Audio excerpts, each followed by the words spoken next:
Baik, Assalamualaikum warahmatullahi wabarakatuh. Perkenalkan, nama saya Mutiara Pertiwi. Izinkan saya untuk mempresentasikan seminar proposal saya yang berjudul Pengaruh Pembelajaran Sains Berbasis Aplikasi TikTok Terhadap Minat dan Prestasi Siswa di SMP Negeri 10 Magelang. Baik, kita masuk ke bab pertama. Latar belakang dewasa ini, berbagai aplikasi serta media sosial sedang sangat diminati oleh masyarakat, khususnya pada kalangan pelajar, di mana salah satunya adalah media sosial TikTok. Aplikasi ini menjadi salah satu pengalihan terhadap kejenuhan yang sedang mereka rasakan.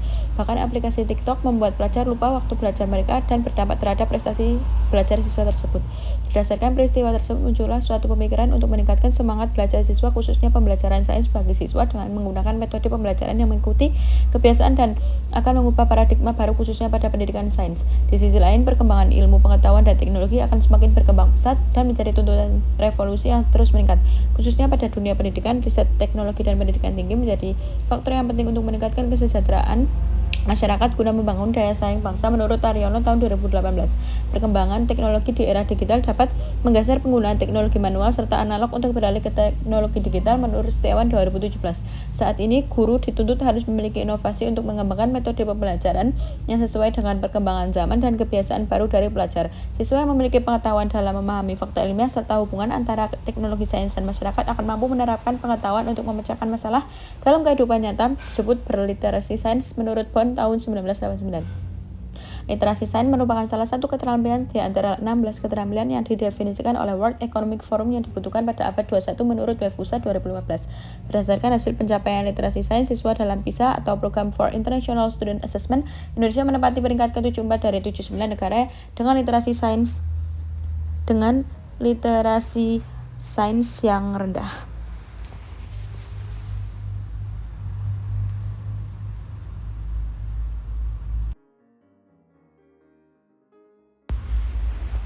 Baik, yang kedua dan identifikasi masalah. Yang pertama, adanya aplikasi TikTok yang mempengaruhi minat belajar sains peserta didik. Yang kedua, adanya aplikasi TikTok yang menjadi salah satu pengalihan siswa terhadap kejenuhan belajar online.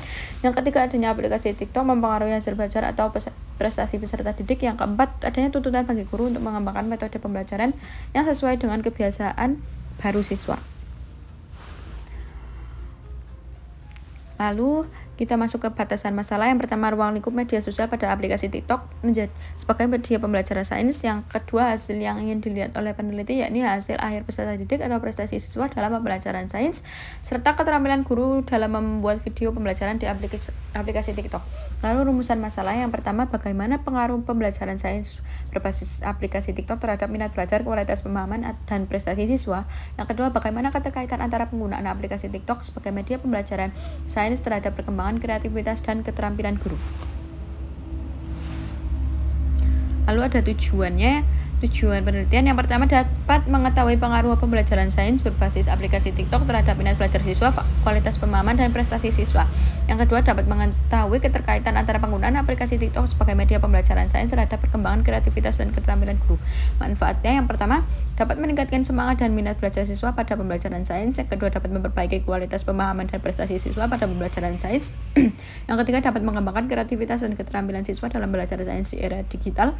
Yang keempat, dapat mengembangkan metode pembelajaran sains bagi guru SMP dengan mengikuti kebiasaan baru dari siswa.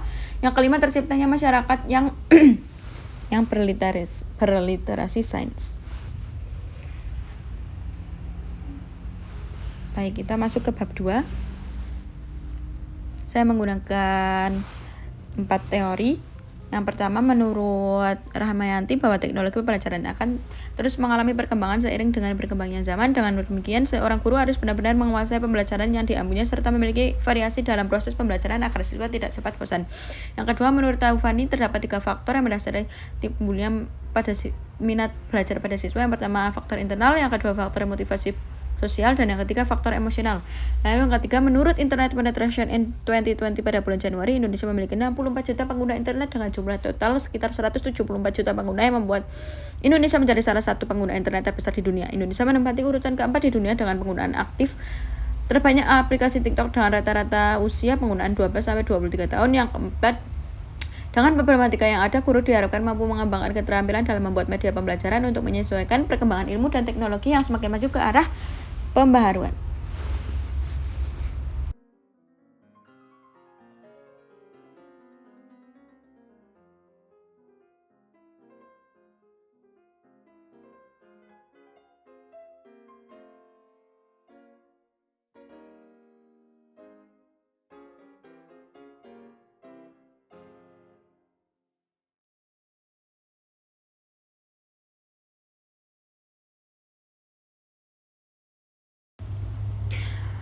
Baik, yang selanjutnya kita memasuki kerangka berpikir.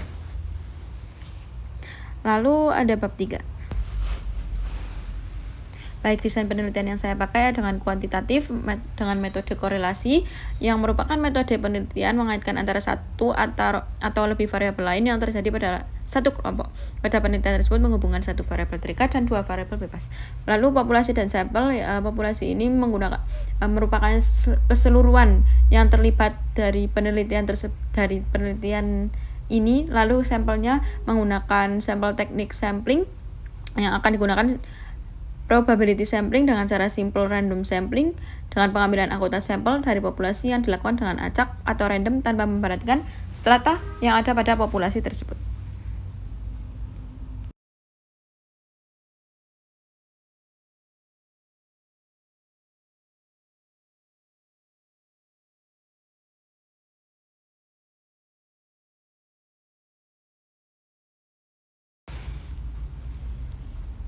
Lalu variabel yang digunakan, yang pertama variabel bebasnya adalah aplikasi TikTok, yang kedua variabel terikatnya hasil belajar atau prestasi siswa.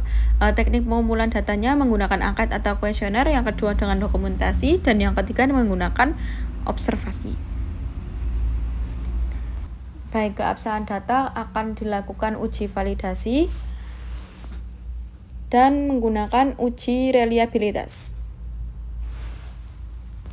Baik, teknik analisis data menggunakan editing atau dengan memeriksa daftar pertanyaan yang akan diserahkan pada pengumpul data, lalu dengan scoring, dengan pemberian skor dari pengukuran erat, kaitannya terhadap masalah penskalaan, lalu tabulasi dengan menstabulasi tabel-tabel pada data yang diperoleh dari instrumen dan angket.